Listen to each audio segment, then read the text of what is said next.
जाहिर सी बात है, नेशनल कॉन्फ्रेंस, कांग्रेस, बीजेपी, हमारा टकराव तो रहेगा, लेकिन बीजेपी और नेशनल कॉन्फ्रेंस के टकराव का हुकूमत पे असर नहीं पड़ना चाहिए।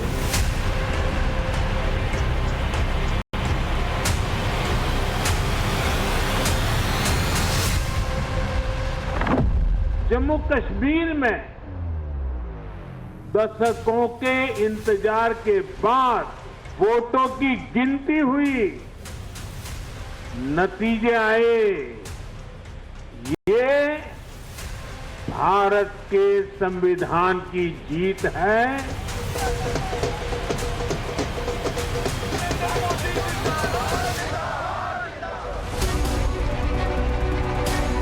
जम्मू कश्मीर में नेशनल कॉन्फ्रेंस और कांग्रेस मिलकर सरकार बनाने जा रहे हैं। कांग्रेस शुक्र मना रही होगी कि अच्छा हुआ नेशनल कॉन्फ्रेंस के साथ चुनाव पूर्व गठबंधन हो गया। अगर यहां चूक जाते तो दर्द हरियाणा वाला हो जाता। बहरहाल अब बात जम्मू कश्मीर की नई सरकार की है। ये करीब करीब तय हो चुका है कि उमर अब्दुल्ला जम्मू कश्मीर सरकार की कमान संभालने जा रहे हैं। सवाल ये है कि कमान पर तीर होंगे क्या? आर्टिकल 370 के हटाने के बाद जम्मू कश्मीर में पहली बार सरकार बनने जा रही है।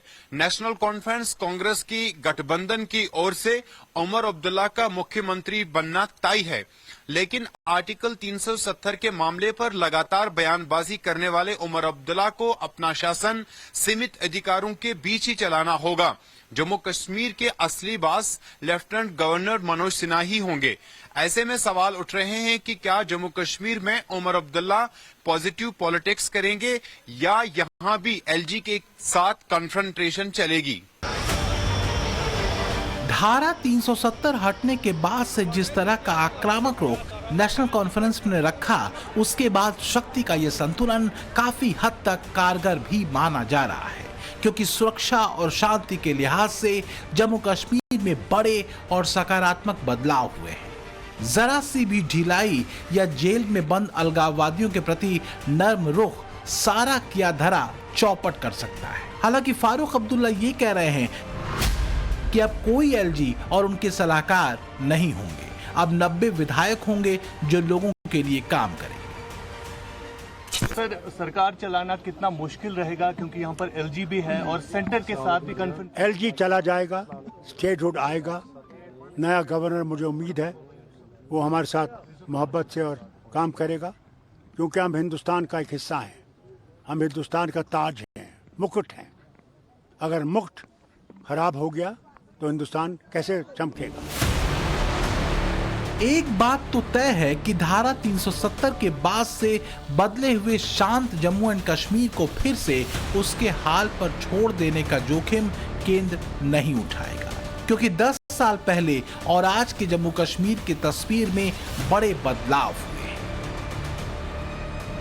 ये देश और जम्मू कश्मीर के लोगों ने देखा है कि धारा 370 हटने के बाद से पत्थरबाजी पर नकेल लगी, हिंसा की घटनाएं रुकी, युवाओं को रोजगार मिला, कारोबार में बढ़ोतरी हुई, बच्चों और युवाओं की शिक्षा में व्यवधान खत्म हुआ और अलगाववादी जहर भी खत्म हुआ।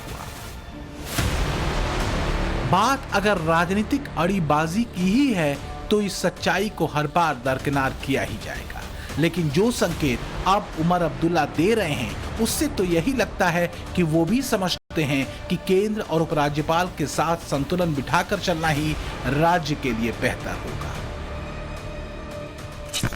जाहिर सी बात है, नेशनल कॉन्फ्रेंस, कांग्रेस, बीजेपी, हमारा टकराव तो रहेगा, लेकिन बीजेपी और नेशनल कॉन्फ्रेंस के टकराव का हुकूमत पे असर नहीं पड़ना चाहिए। वजीर आजम साहब ने बार बार ये आश्वासन दिया है कि जम्मू कश्मीर को रियासत का दर्जा वापस मिलेगा, मिलना चाहिए।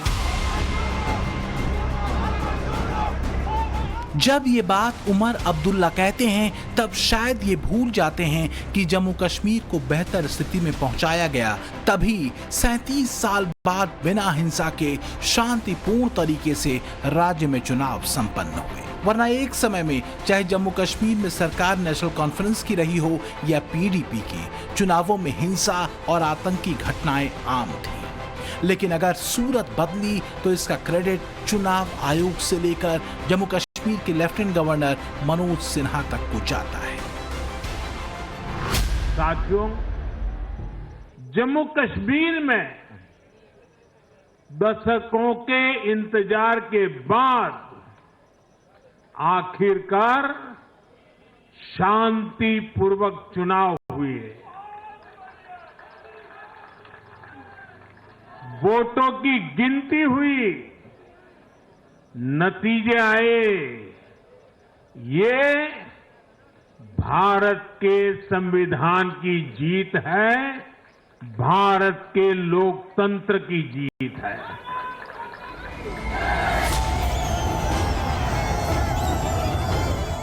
सच यही है कि जम्मू कश्मीर की जनता ने जनादेश अगर नेशनल कॉन्फ्रेंस को दिया है तो इसलिए दिया है ताकि राज्य की बेहतरी हो।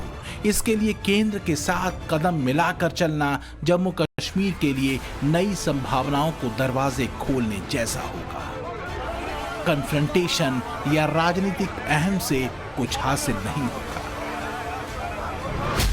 चमकते जम्मू कश्मीर के लिए 4 सूत्र अहम है। आतंकवाद पर जीरो टॉलरेंस, अलगाववादियों पर सख्ती, विकास के रोड मैप पर काम और युवाओं के बेहतर भविष्य के लिए एक्शन प्लान।